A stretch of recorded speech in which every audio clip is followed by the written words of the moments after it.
Mas vamos avançando aqui, ó, pessoal. Vamos passar para o último tema aqui do nosso Visão Trabalhadora, que são aí as investigações contra o Campos Neto, né? O TRF1, Tribunal Regional Federal, proferiu uma decisão finalmente liberando a investigação pela Comissão de Ética, né? Contra o Campos Neto, tarde, né? Tarde, porque agora, mais alguns meses, aí ele termina o mandato dele à frente na presidência do Banco Central, né? E, enfim, tá aqui o Lindbergh Farias, que vem desde o ano passado, né, batendo nessa tecla aí, inclusive, quase que um caso isolado dentro do PT, né, que queria tomar medidas mais efetivas, né, contra o Campos Neto. Eu sempre digo, né, que se o governo quisesse ter afastado o Campos Neto já no ano passado, ele teria conseguido, ou teria jogado esta bomba para o colo do Senado, né, que é o Senado que tem competência para afastar o presidente do Banco Central, né, quando provocado. Ele precisa ser provocado para isso. Então, o que o governo devia ter feito? Utilizado o Conselho Monetário Nacional, que é composto, vejam bem, pelo Campos Neto, pelo Haddad e pela Simone Tebet, né? Então o governo ali tem 2 votos, ele poderia ter usado esses 2 votos para colocar o Campos Neto na mira do Senado Federal e passa lá para o Senado que decida se o Campos Neto sai ou fica. E aí tu coloca o Senado numa saia justa, né? Que é justamente o que o governo Lula nunca fez até agora. Não faz, nunca fez e não fará. Que é colocar o parlamento em saias justas, jogar matérias de grande interesse nacional para que a Câmara dos Deputados e o Senado analise, para que, se eles reprovarem aquelas matérias, ficará, né, claro para a sociedade quem não quer a saída do Campos Neto. Como o governo federal não fez este tema de casa, digamos assim, de jogar o Campos Neto para o julgamento no Senado, pode-se presumir que o governo não quis afastar o Campos Neto. Foi só uma peça de discurso. Toda essa campanha que se faz, o Lula falando mal do Campos Neto, a própria entrevista que o Lindbergh vai dar agora, ele provavelmente vai expor aqui todo o mal que o Campos Neto faz para a economia brasileira, né? Mas de efetivo, de institucionalidade mesmo, o governo não tomou nenhuma das providências que estava a seu alcance. Então a gente precisa fazer, sim, esta crítica aí, esta forma de agir do governo, né? Vamos ver o que o Lindbergh está trazendo aqui. O Lindbergh não deixou esse assunto morrer, ele estava lá em cima. Pô, porque esses patriotas, né, deputado, adoram mandar dinheiro para fora do Brasil, né? Que amor é esse ao país? É isso. Não, e olha, ele estava usando, ele tinha conseguido uma liminar com o juiz de primeira instância, discutindo o seguinte: olha, o Banco Central é autônomo. Como assim? Não pode ter investigação? Não existe mais um regramento ético? Foi isso que a AGU argumentou e ganhou no TRF por 3-0. Porque, na verdade, existem 2 denúncias para que ele seja investigado no Conselho de Ética. A primeira denúncia é em cima daquele escândalo Pandora Papers, sim, que, na verdade, foram divulgados no mundo inteiro, contas offshore no Panamá, que aparece ele. Então, tem essa primeira denúncia. E tem uma segunda denúncia que foi apresentada por mim, porque nos chegou várias empresas, fundos exclusivos. Os fundos offshore são que estão fora do país. Mas ele tem aqui, eu tenho o nome das empresas, eu apresentei essa denúncia ao Conselho de Ética, tem pelo menos 6 fundos exclusivos no nome dele. Qual a gravidade desse ponto? É que, segundo a denúncia que nos chega, uma parte desses fundos são remunerados pela taxa Selic.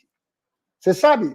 É dívida pública, você tem vários tipos de remuneração. Você tem letras do Tesouro Nacional, você tem remuneração pela taxa de câmbio, mas entendam, taxa Selic significa dizer que quando a taxa Selic sobe, ele ganha dinheiro. Isso é escandaloso. Eu acho Isso é óbvio. Isso é óbvio. Mesmo que o fundo não seja atrelado à taxa Selic, a flutuação da taxa Selic vai influenciar em outros índices. Isso é evidente. Isso é mais do que evidente. Que essa denúncia aqui, que agora as denúncias já estão lá no Conselho de Ética. A partir dessa decisão do TRF, o Conselho de Ética pode imediatamente examinar esses casos. Mas vocês entendem a gravidade da coisa? Sim, ele pode até... Ele já deu... Não, eu ia dizer o seguinte, só para o nosso público entender totalmente, né, deputado? Galera, diga no chat aí de que cidades estão assistindo, tá? E deixa a curtida. Quem não deixou a curtida ainda, deixa a curtida aí. Quem não conhece ainda, nosso plano de membros aqui do canal, tá, pessoal? A partir de R$ 1,99 por mês aí, você se torna membro, participa da nossa comunidade aí. Clica aqui no Seja Membro aqui embaixo para conhecer bem os pacotes aí que tem disponíveis e as vantagens que você ganha. Quando o Banco Central se reúne e mantém ou sobe a taxa Selic, significa que o Campos Neto, que tem dinheiro no exterior, se essa informação é confirmada mesmo, né? A gente precisa ter certeza absoluta, mas a informação é essa, a remuneração é pela taxa que ele ajuda a definir. Sim, cada meio ponto ele enrica tanto. Ele enrica. Então, são vasos comunicantes absolutos. A gente tem certeza sobre isso já, deputado, de que a remuneração dos fundos onde ele deixava o dinheiro dele é pela Selic? Isso está já determinado ou é a investigação que quer avançar para isso? É isso que o Conselho de Ética tem que avançar. Eu sou deputado federal. Sim. Eu recebi a informação de que ele tinha aquelas empresas. Você veja, tem um fundo offshore e tem os fundos nacionais aqui no Brasil. Chamam fundos exclusivos.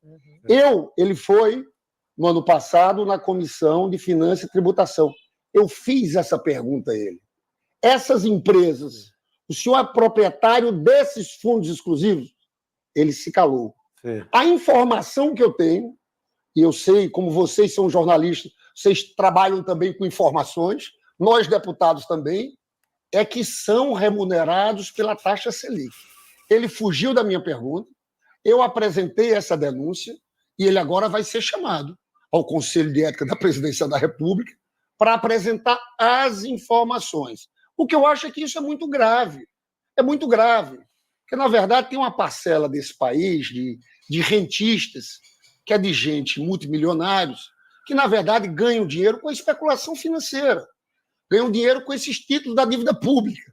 Hoje, aqui no Brasil, são poucos os que jogam investimento. São, porque nós temos a segunda maior taxa de juros do mundo.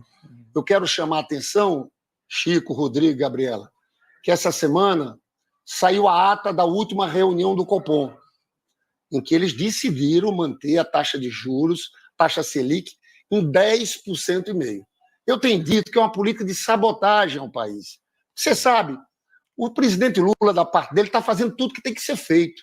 Nós chegamos agora em junho no menor desemprego desde 2014. 6,9%. Desemprego caiu. Nós tivemos um crescimento de renda de 11%. Nos 5% mais pobres, o crescimento da renda foi de 38%.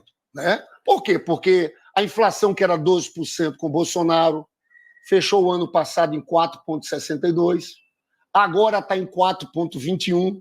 A projeção do próprio mercado para o final do ano é em 4,10%. Então, você vê, você cai a inflação, teve a política de valorização do salário mínimo, ou seja, o salário mínimo subiu acima da inflação, 6% acima da inflação no governo do Lula. Se cai a inflação, aumenta o salário, sobra mais dinheiro no bolso. Bolsa Família turbinado. A gente já tem isenção de imposto de renda agora até 2 salários mínimos. Lula prometeu chegar a R$5 mil. Teve o desenrola que resolveu a coisa de dívida. O único problema que a gente está tendo é essa política de sabotagem, Chico. A ata da reunião do Copom tinha uma ameaça clara. Eu sou impressionado com a arrogância desse Roberto Campos Neto, falando que pode subir a taxa de juros. Agora, veja bem, vai subir em que contexto? No contexto que, na semana passada, as bolsas caíram porque começaram a olhar que pode ter uma recessão nos Estados Unidos. Então, qual é o fantasma da inflação aqui no Brasil? A inflação tem caído. Eu não consigo entender. Então, é uma trava, na verdade, é uma política de sabotagem, porque a gente só não está crescendo 4% na economia, 3,5%, por causa dessa política conduzida pelo Campos Neto. Achei ótima essa decisão do TRF, porque vai ser um aperto nele, viu? Vai ser um aperto, nessa arrogância, nessa postura arrogante dele. Eu vou insistir aqui, pessoal, que essa decisão aí, claro que é importante, sempre é importante uma decisão nesse sentido, mas não vai ter grandes efeitos, o Campos Neto vai sair mesmo da presidência pelo decurso do tempo aí, e até essa própria investigação vai terminar prejudicada pela saída dele do cargo de presidente do Banco Central, e a minha preocupação já é quem o Lula vai indicar para esse cargo, né? Eu espero que o Lula indique alguém que seja um desenvolvimentista, que seja alguém que esteja preocupado com a industrialização do Brasil, né? E com a questão do crédito, que é fundamental para a gente ter um desenvolvimento, né? No país, né? Sempre é bom a gente lembrar, né, pessoal? Nesse ponto, aí o Lindbergh tem toda a razão quando ele fala que a gente podia estar com taxas de crescimento de 13,5%, 4%, isso tranquilamente, sem medo de errar, porque essa taxa Selic alta, ela tem dois efeitos muito nefastos. Que o primeiro é que a pessoa vai deixar o dinheiro investido em fundos, né, com rendimento de 10,5%, isso é muito mais atrativo do que tu investir no teu parque industrial, tu remodelar ou aumentar um parque industrial, e muito mais ainda do que tu criar um novo parque industrial, né? Então é evidente que quem tem dinheiro não vai investir em produção, podendo ganhar dinheiro tranquilamente com rentismo, né? Esse seria o primeiro ponto. O segundo ponto é exatamente essa questão do serviço da dívida pública, né? Que só no ano passado a gente gastou mais de 800 bilhões do nosso orçamento público da União nessa questão do pagamento dos juros, né? Pagamento dos juros. A nossa dívida está em torno aí de alguns trilhões, né? 6 trilhões, alguma coisa nesse sentido. E aí o serviço de juros consome boa parte do nosso orçamento. Ano passado foi 800 bilhões, né? O que, para a gente ter uma ideia, aí é algo em torno de 6 bolsas famílias, né? Ou 2 vezes o serviço de pagamento dos benefícios previdenciários, por exemplo.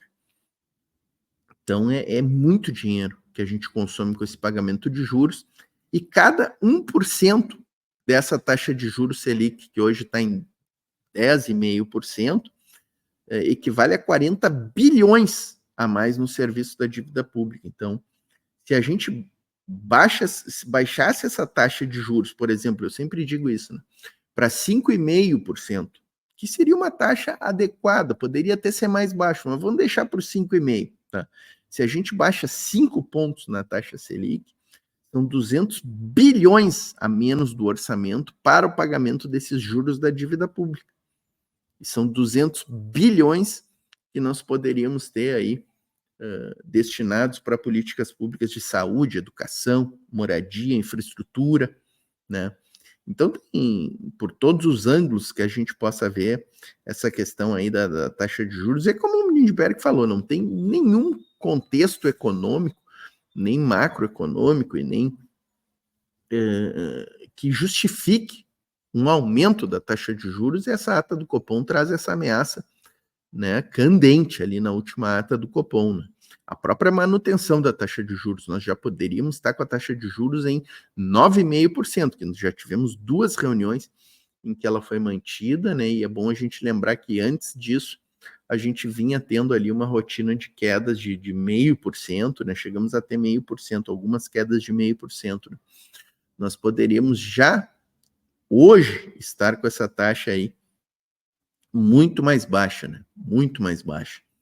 Então é isso, pessoal. É isso. E essa questão aí dele ter offshores e investimentos exclusivos com aplicações e rendimentos exclusivos, isso é totalmente antiético, na minha visão, assim. é até ilegal isso, não é só antiético, é ilegal sim. Um presidente de Banco Central, um ministro, como era o caso do Paulo Guedes, que também tinha recurso em paraísos fiscais, né? E eu não sei até quando. Eu não sei até quando que o Ministério Público, que a CGU, que as nossas instituições, né, continuarão a fazer ouvidos moucos, né, dessas questões tão fundamentais, né? O Paulo Guedes ficou 4 anos como ministro da Fazenda, todo mundo sabendo, ele mesmo admitindo que tinha investimentos em paraísos fiscais, né? E ninguém fez nada, ficou por isso mesmo, sabe? Foi totalmente normalizado. A mesma questão agora com este Campos Neto, né? Todo mundo sabe que ele tem offshore, que ele tem investimentos aqui em fundos exclusivos e fica passando, se normaliza, vai fazer palestra em grandes eventos, sabe? A gente não pode mais conviver com esse tipo de coisa no Brasil, né? Isso tem que ter um fim, definitivamente. Mas é isso, pessoal. Espero que tenham gostado aí do conteúdo, tá? Quem não deixou a curtida, ainda deixa a curtida, diga, dá tempo aqui de dizer de que cidades estão assistindo, tá, pessoal? Tem o Pix do canal aqui, o QR Code ficou lá em cima, né? O clube de membros, que eu volto a dizer para vocês, seria uma grande satisfação tê-los como membros do canal aí, a partir de R$ 1,99 por mês. Você pode entrar para a comunidade e contribuir bastante para o canal, tá, pessoal? E os nossos grupos de WhatsApp e Telegram, os links estão aqui na descrição do vídeo, você pode se cadastrar ali, será um grande prazer recebê-los em nossos grupos. Certo, pessoal? Valeu, obrigado a todos e todas, até a próxima.